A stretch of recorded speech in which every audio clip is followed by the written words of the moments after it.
Hi, my name is Jake with Prestige Debate Academy, and today we're going to be talking about flowing. What is flowing? It's a fancy term for note-taking in debate. The reason we call it flowing is two things. One, we're tracking how an argument flows, transitions, gains support, loses support throughout a debate. And second, we have a literal representation of the debate. All 45 minutes of speaking, I can be able to look down on two pieces of paper and see, yes, I see all the information. Here's my winner. This is a complete track record of the debate. So, how do we flow is very much dependent on what is the structure of the debate. This video is going to be about Lincoln Douglas. The structure is almost exactly the same for public forum and most kinds of debate, just slightly different on the number of speeches and the times. Okay. In Lincoln Douglas, there are 5 speeches and 2 sets of cross-examination or question time. The first speech is unique in that it's only one side.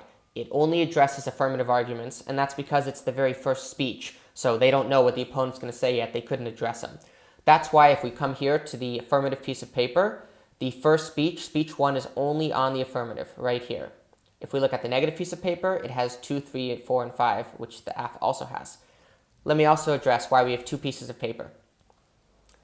There's going to be a contention 1 on the affirmative and a different contention 1 on the negative.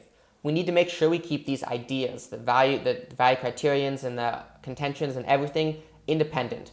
So if the AF was the originator of the idea, if it's the AF's contention 1, we put it here.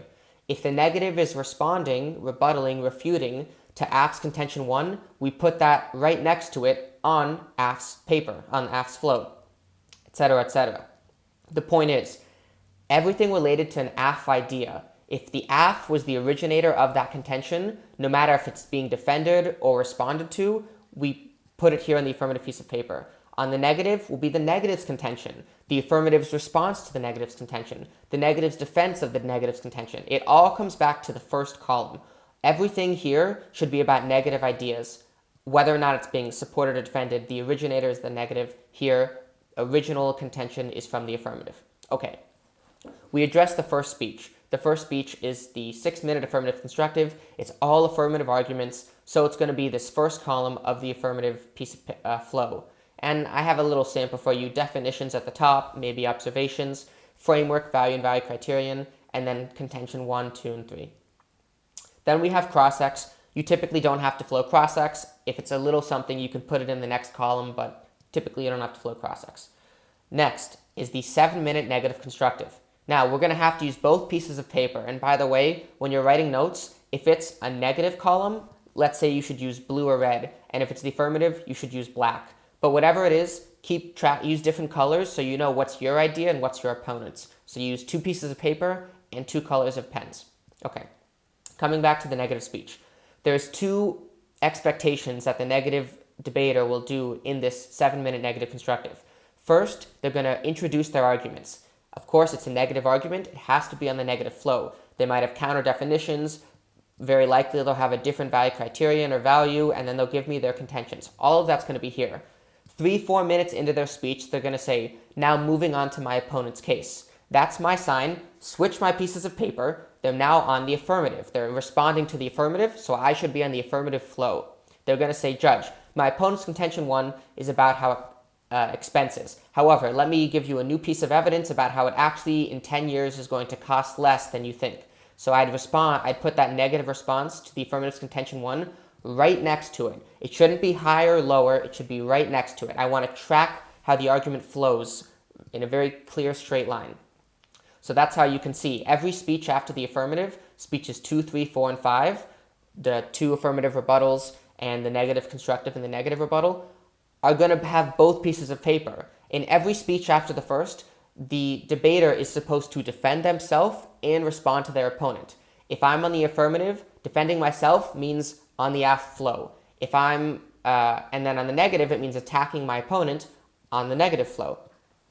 So you can kind of fill in the rest. So the negative has done their job. Now the affirmative will probably take some prep time, a minute or 2, and then they're going to come up with their first affirmative rebuttal. They're probably going to give you an off-time roadmap. I'm going to begin with the affirmative, then move on to the negative. All right, I have the affirmative paper on top, negative on the bottom. So I have the affirmative paper. They'll say, judge, let me defend my value criterion. Here's why. I'll put it right here, value criterion. Let me defend my contention 1, contention 2, contention 3. 2 minutes into the speech, they should say, moving on to my opponent's case. I'll switch my pieces of paper. Same pen, remember, because AF1AR, here AF1AR, it should be the same pen color. So now they'll be like, against my opponent's contention 1 here, against my opponent's contention 1 here. And then that's the end of the speech. We're done with cross-X's, and you can fill in the rest. So the negative is going to go up, maybe take some prep time, go up and say, let's start with the negative. So they'll go here, you assemble your flows in order. Judge, let me defend the negative contentions. Reason 1, 2, 3. Let me attack my opponent one more time. 1, 2, 3. And then at the end of their speech, they should give you voters. Now, sometimes people get confused where you should flow voters. If you're at a room, maybe turn your piece of paper over. But I typically like to put it at the bottom of the negative speech. So because the negative, there's only 4 columns, the columns are wider, I might put it down here. I'll write down 3 explicit reasons that they've told me to vote for them. 1, the value criterion. They're going to try and persuade me that they've done a very good job making a case why utilitarianism is the value criterion. It is the weighing mechanism or evaluation mechanism for this debate. With that in mind, they'll say the next 2 voters are my contention 1 and my response to my opponent's contention 3. Here's the impact of those, and as you can clearly see, if you have the value criterion of utilitarianism with the impact I've given you and the impact I've taken away from my opponent, there's no chance the negative has won this debate. Thank you. Finally, the AF's going to have their last speech. It's a 3-minute speech. It's very short. Second affirmative rebuttal, it's just 3 minutes. There is no way that the affirmative can address all 6 minutes of content that the negative just threw at them. So instead, they're just going to highlight the important things to you, the judge, or to the judge.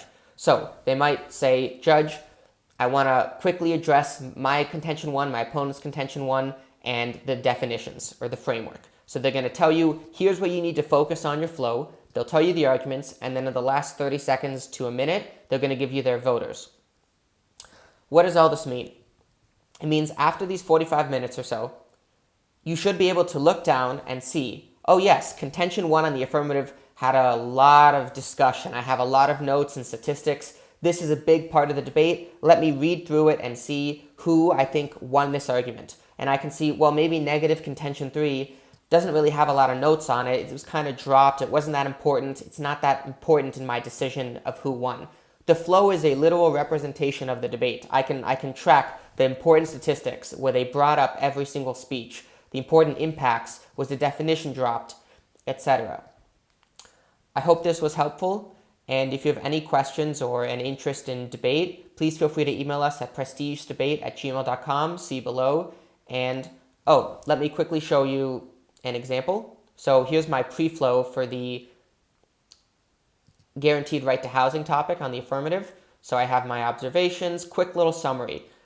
This is just for me, by the way. So for you, if you want to use shorthand, just have like an M underlined, circled, whatever. No one's going to look at your flow. You can take whatever notes you want, but make sure it's clear and obvious to you what your contentions and definitions and etc. are. And then here on the negative, I have a negative pre-flow for promoting democracy in the Middle East. So I have some statistics. Here I've highlighted it to emphasize it to myself. I have my taglines, maybe some summary statistics. I, of course, have my sources. Those are going to be important. And yeah, you can become a very good debater. It's necessary to be a good debater that you are a good flower, that you take good notes. If you're missing things left and right, your opponent is going to attack you for, hey, they dropped this, they didn't address this, blah, blah, blah, blah, blah. But it's important if you want to keep track of all of the different speeches and ideas that you do it in an organized manner. So hope this was helpful, and good luck.